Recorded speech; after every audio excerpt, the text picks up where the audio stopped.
Every job has stress, but the workplace environment can seem almost unbearable when working for an over-demanding or unfair boss. You don't have to like your boss, but you do need to be able to coexist and cooperate with him or her for you to be productive and successful at your job. Other than a change taking place, but here are 5 suggestions that might make your situation a little less painful.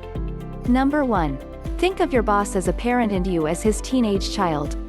This sounds silly at first, but the relationship between you and your boss is very similar to that between a parent and child. Teenagers often have problems with authority and experience disagreements with their parents. Meanwhile, parents often create rules the child believes to be unfair. If the situation gets bad enough, as soon as the child is old enough he finds a way to move out and make it on his own. Parents aren't perfect and neither are bosses, both will make mistakes. Number 2. Do the absolute best job you can. Sometimes the child misbehaves. Paul Getty once said, "The employer generally gets the employees he deserves." Make sure you are the type of employee you would want working for you if you were the boss. I know this goes against the notion of revenge and tucking it to an unfair boss whenever possible, but by doing the best job possible you give the unfair boss less ammunition he can use to make your life miserable. He also might think twice about upsetting one of his better employees when there are plenty of other, easier targets he can take aim at. Don't draw attention to yourself. Unless you are the only one your boss has it in for, there should be plenty of others to draw his wrath away from you. Let someone else wear the target on their back. Number 3. Learn all that you can from an unfair boss. We can learn something from everyone we come into contact with.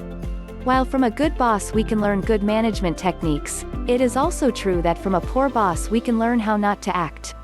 Don't just suffer, gain something from the situation that will benefit you in the future. Watch how your boss handles different situations and make a mental note of which techniques worked and which failed. Number 4. Forget about yesterday. Yesterday is history, it's over with. Try not to let your issues from yesterday spoil today. Instead, start each day with a new, positive outlook, telling yourself that today is going to be better. Sometimes we get into a rut, expect the worst and act accordingly. We subconsciously force a person, in this case, our boss, to act the way we expect him to act. Make sure you are not unintentionally adding fuel to the fire. Starting each day with a fresh slate is the best way to get past previous differences. Holding on to a grudge only hurts yourself. Number 5. Take responsibility. Don't expect someone else to end your suffering. Complaining is easy, but it accomplishes very little. Worrying about a problem won't make it go away, while losing sleep and dwelling on an issue only makes it seem worse. You will never be happy if you are focusing on worry. If you are truly in a situation that is causing you pain, you need to begin taking steps to improve the situation.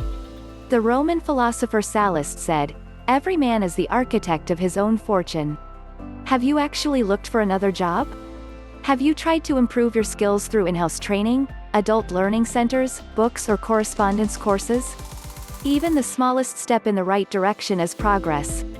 An obstinate boss won't change his ways, but you can improve your own skills. Why not let your difficult boss be the motivation you use to better yourself?